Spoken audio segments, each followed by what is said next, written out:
Bé, doncs, tenim materialisme i idealisme com a bé, dues teories que estan enfrontades i que ah, bé, no sempre estan enfrontades. Ja sabem que quan parlem de monisme ens referim a una teoria de la realitat que exclou l'altra, no? O materialisme o idealisme. Però podem parlar de dualisme, és a dir, en una formulació metafísica poden eh, ser compatibles aquestes dues instàncies, no? La realitat material i la realitat mental o ideal.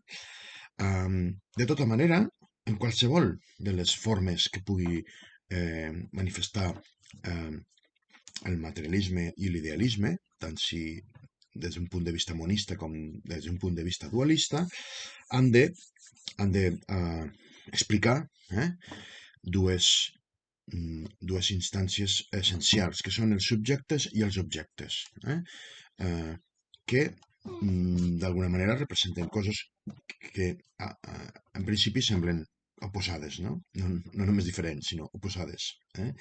Uh, Llavors, el materialisme i l'idealisme han de poder explicar les dues, no? Subjectes i objectes, eh, de vegades posant-se d'acord, de vegades no. Um, el cas és que des del materialisme pur resulta difícil explicar la realitat de la ment, perquè és una cosa tan diferent, no? La ment de la matèria que ja es presenten certes dificultats i des de l'idealisme pur resulta rellevant explicar l'existència d'objectes fora de la ment, no? No els necessiten. Bé, per poder entendre una mica tot aquest embolic, crec que és necessari explicar una mica la relació que hi ha entre objecte i subjecte, perquè la tinguem clara. Bé, un objecte és allò que es presenta en la nostra percepció com a cosa, de la manera que bueno, tenim la impressió que està fora de nosaltres, no? Perquè té uns límits, té una certa unitat, no? I aquesta aparent independència de nosaltres. Eh, o sigui, que eh, un objecte, sense poder dir si és un objecte material o un objecte mental, eh, com a objecte, està a una certa distància de nosaltres. Està a una certa distància del subjecte. Nosaltres ens el representem com a cosa fora de nosaltres, tot i que podria ser una part de la nostra ment, però ens el representem a fora. Vull dir, és una condició de la nostra percepció. El fet que quan veiem un arbre, la percepció d'aquest arbre inclou la sensació que està fora. No podem garantir, assegurar, demostrar que està fora, però tenim aquesta sensació. Per això, en el materialisme hi ha un cert sentit comú, no? A tothom li sembla el mateix, que l'arbre o el gat són objectes fora de nosaltres. Val?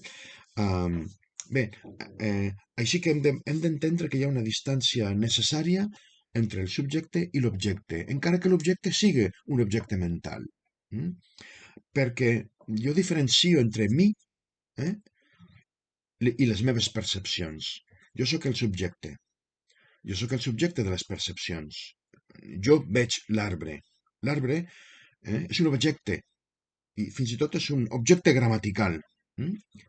El subjecte jo és el perceptor de l'arbre objecte, no?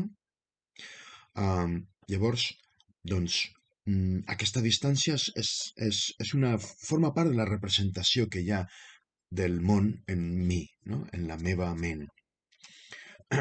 És a dir, puc contemplar les coses com si considerant que estan separades de mi. I fins i tot puc pensar-me com a subjecte, eh?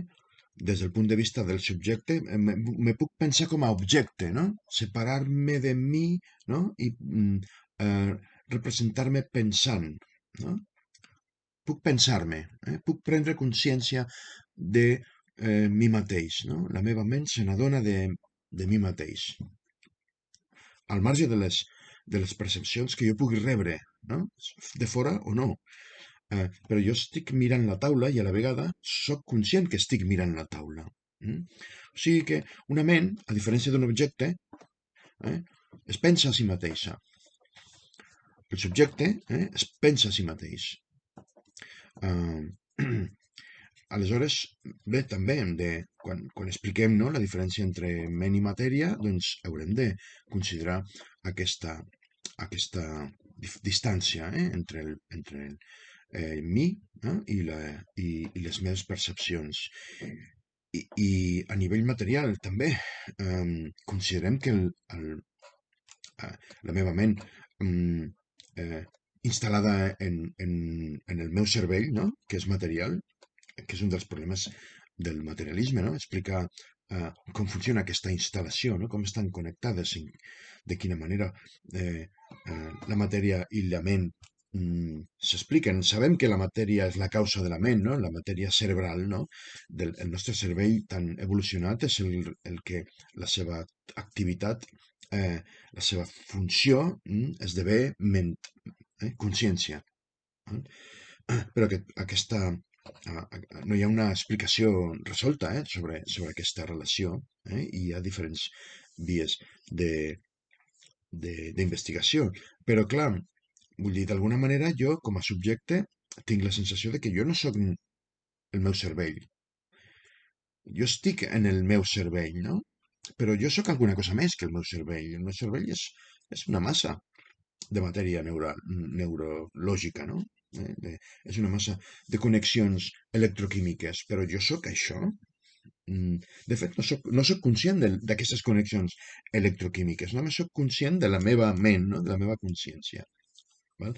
Bé, la teoria més acceptada darrerament és la que s'anomena naturalisme biològic i vol explicar el fenomen del subjecte com una ment dintre d'un cos en el que hi ha unes certes activitats que són biològiques, purament físiques.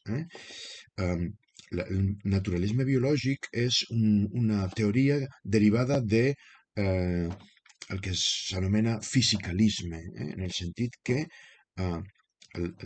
la causa de la ment, de l'activitat mental, és una causa física, és matèria. Però el naturalisme biològic el que diu és que, clar, es tracta d'una matèria especial, no és qualsevol matèria. És matèria biològica. I que aquesta activitat neurològica té com a conseqüència l'aparició de la consciència i de la seva intencionalitat. La intencionalitat és el que és propi dels estats mentals. Llavors hi ha una diferència abismal entre els estats mentals i els estats físics.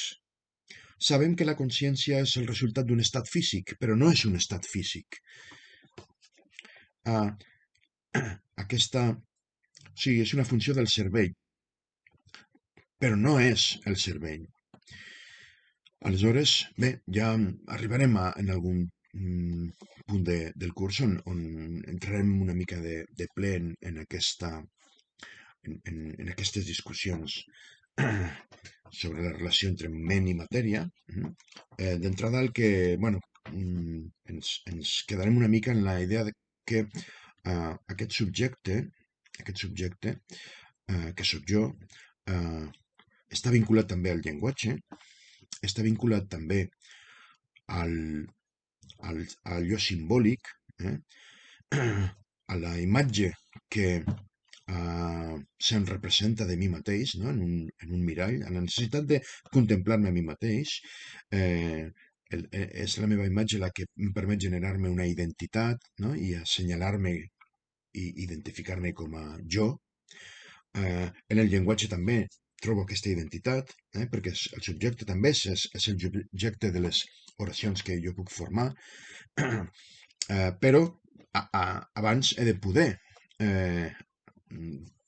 parlar, no? I començar a parlar és un acte social que necessita una maduració cognitiva en un context social. Aleshores, aquest context social, sigui lingüístic o no, és el que em fa entrar en contacte amb allò que em permetrà trobar els límits de la meva identitat, no? Del meu subjecte. Quan em trobo amb altres subjectes, amb altres elements materials, que també... Sí, quan em trobo amb diferents objectes, alguns dels quals són subjectes, que actuen com jo, o actuen davant meu, o actuen contra mi, aleshores això em permet eh, generar la meva pròpia identitat a partir dels límits que em posen els altres. Bé, mm, l'important en tot cas aquí és quedar-nos amb aquesta idea de la separació entre subjecte i objecte. Um, Abans de parlar de la consciència, que seria el tema més important dintre de la qüestió del subjecte, parlarem dels subjectes i parlarem d'allò que es diu teoria dels objectes.